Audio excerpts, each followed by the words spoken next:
The month of October ended with new important all-time highs for both the Nasdaq and the S&P 500. Levels that could serve as a reference for the month of November. And we are all wondering what could happen in November and December in this 2025 that is so positive for the stock markets. Will it be time for the indices to take a breather? In this video we will look at the cyclical structure of the two main American indices together with Paolo Nardovino of MainTrendAnalysis, trader, analyst and expert trainer of G-High. I'm Aga, an analyst and financial advisor since 2009. On this channel I share market opinions, trading strategies, tutorials and videos on the psychology of money. If these topics interest you, I invite you to subscribe to the channel. In addition to the analysis of the key levels for the Nasdaq and S&P 500, in this video you will also see the analysis of the quarterly results of the big American companies and the operating levels of Meta. The interview is divided into two parts. In the second part, Paolo will talk about gold, silver, macroeconomic analysis and European equity, specifically DAX and FIB. Activate the bell to be notified when it is published. Gann's analysis is one of the most challenging to study, but at the same time among the most effective. Tackling it alone is not easy. If you want to learn how to do it well under Paolo's expert guidance, contact him via email or social media.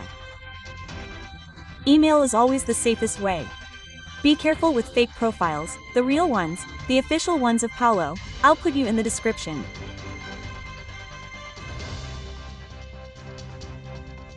Hi Paolo. Hi, how are you? Hi Aga, am I okay? Warm greetings to all your followers. So, I would start with the titles, if you agree.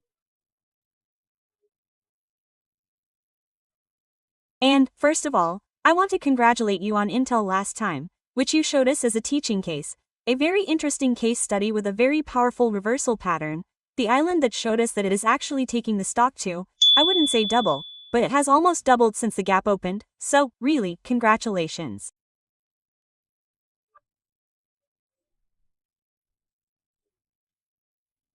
But let's see what's happening in America with the big names, because we've had quarterly results. Is there anything that struck you, that you liked, and is there anything at an operational level that we can say about the quarterly results of the big American companies? Yes, in general, the quarterly results have been positive, very positive, those of Apple and Amazon that came out yesterday evening, especially Amazon, which had a strong rise due to the contribution it is having from a cloud perspective, as a cloud company, and Apple also gave a strong rise in the aftermath.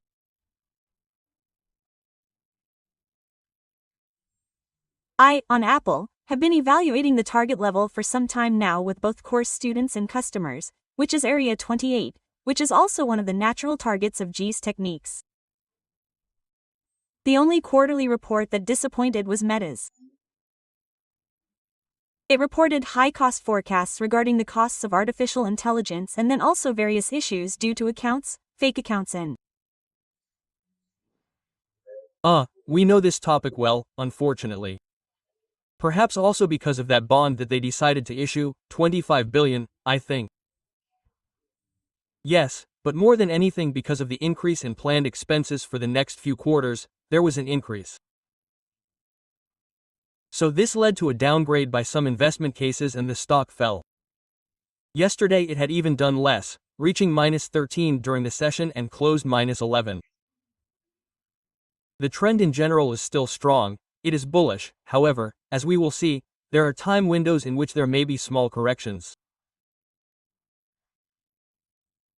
From this week to the beginning of next week, we are still talking about physiological corrections in a trend that, however, looking at the major cycle on the standard 500 index, is still bullish and will probably remain bullish for the last part of the year. What Meta did, which is very interesting because this is a weekly chart, was that it lost from the highs to the low that it marked yesterday. It lost $146. And also broke the weekly angle. This is probably a support area, between 602 and 650 there is a support area and it could find a small, let's say, support. The support area, however, from a price action point of view, has violated some important lows, especially this low here at 691, and therefore is a bit weaker than all the others. But so you think it could continue to fall? Yes, then there is a possibility that it will test the 600 area where there are slightly more challenging supports, so perhaps also possible buying points. This is a weekly chart. The weekly average is very low, the moving average at 400, so we are far away. The stock has appreciated a lot since the lows it made in 2023, going from 88 to 700, a tenfold increase in value. Now with this quarterly report there has been a big loss because it has lost $100 from the high of the week to the low. This is an initial sign of caution. Okay. And because if other quarterly reports were to disappoint the market, we could have significant breaks, even of important supports. Okay. As for the market in general, we are in an uptrend. The Nasdaq has returned to high values. Yesterday it had made a top at 26,000, almost 400,399. Yes. Then yesterday's session was an outside session with an indecisive close. Today it went back above 262 again. This was the contribution it had overnight after the 10 o'clock closing.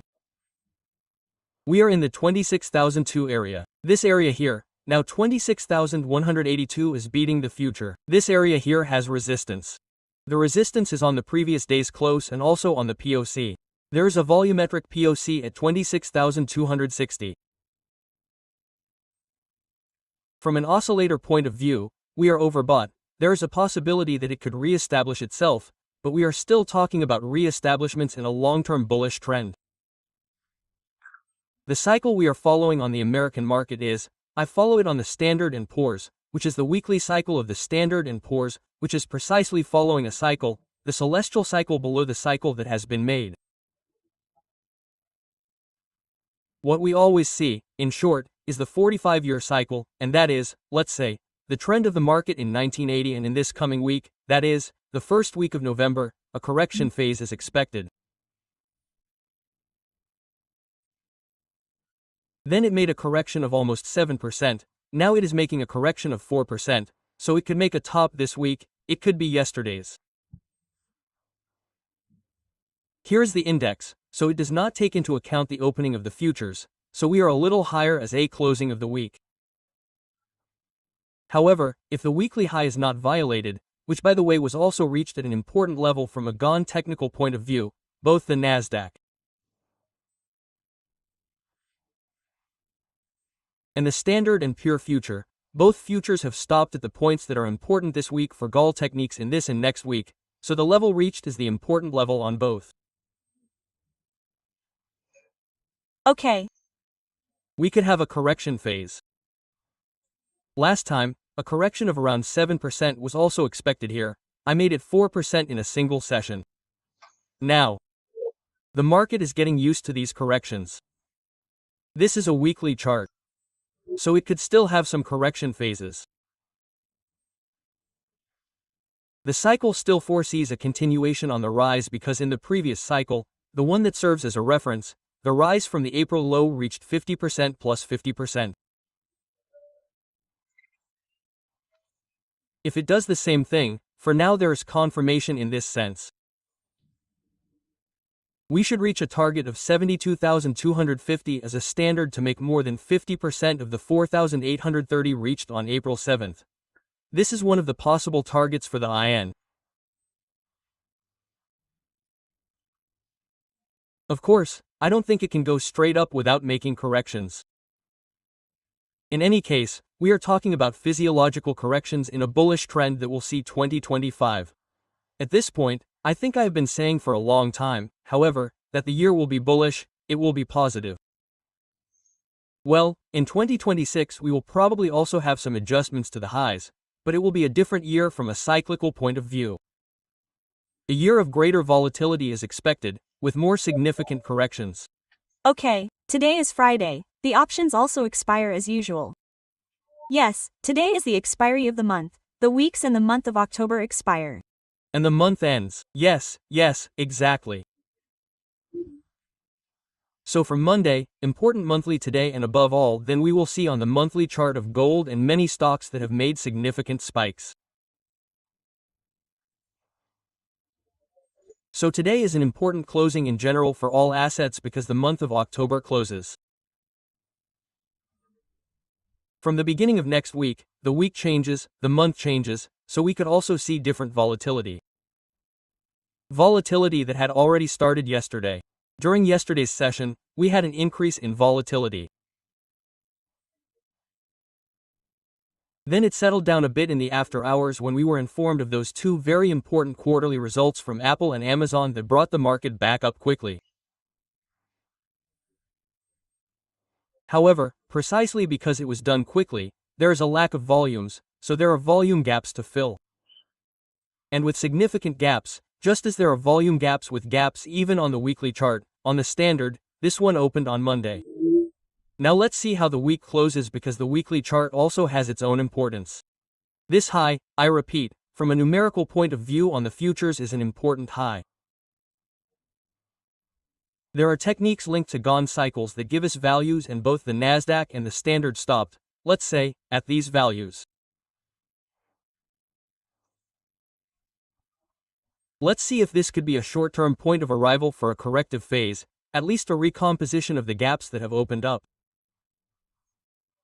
Okay, it could be the first target of a possible correction. However, we could also test this at, let's say, the highs made at the 6007 area, in practice the 6750 standard.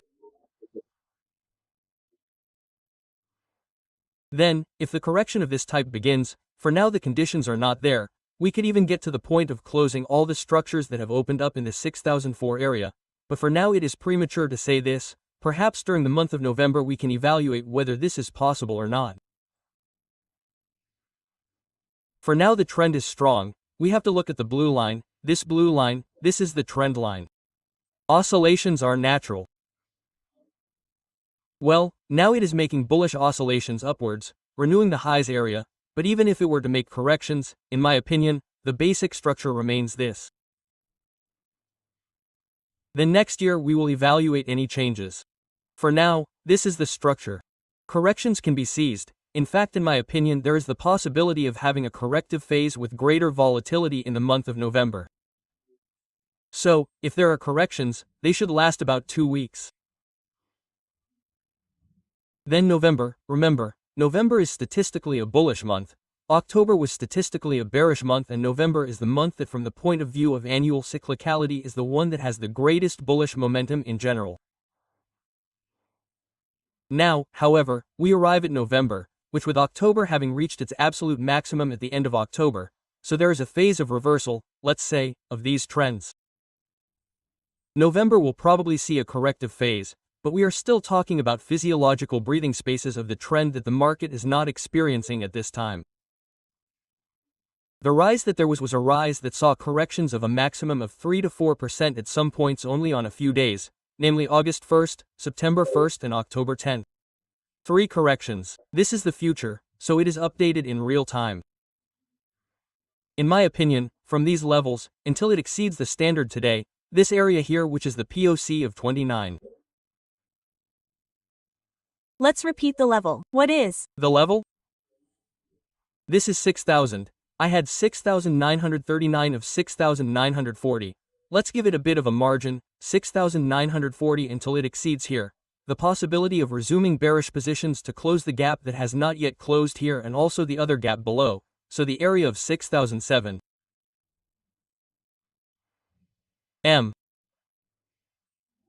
This area here, let's say a 200-point operation of Standard and Pool, is in a context that remains bullish because we saw this as the session of the 10th, on Friday, when Trump made that announcement. There is an important difference that I want to point out. Yesterday the decline came not on negative news, but on positive news, because it was a new sell. Yesterday, the peak was reached when Trump announced the agreement with China, the postponement of tariffs and also of Chinese measures on rare earths. This changes the situation because this is a sudden sell-off due to negative news that was immediately bought back. Here, however, it is the market that sold on the news. From a structural point of view, the reason changes. Then there was this new rise due to the two important quarterly results, but this sell-off is a natural sell-off of the market. At the moment, a selling phase began on the news of the agreement that lasted for the entire session yesterday. Then there was the final recovery, but yesterday they sold. The market is still in a buy-on-deep mood, so every time a low is reached, it is bought. As long as it is like this, we cannot go with a medium-term, long-term bearish analysis. For now, the conditions are not yet right. This week is a week with, let's say, we use the technique called a setup week. This is an important week at the end of October and it could host a maximum swing and it could be the same as yesterday. Hi, there are some issues, but they are useful with. Okay, great. So, we will follow you on your social media to get updates on the matter. Yeah.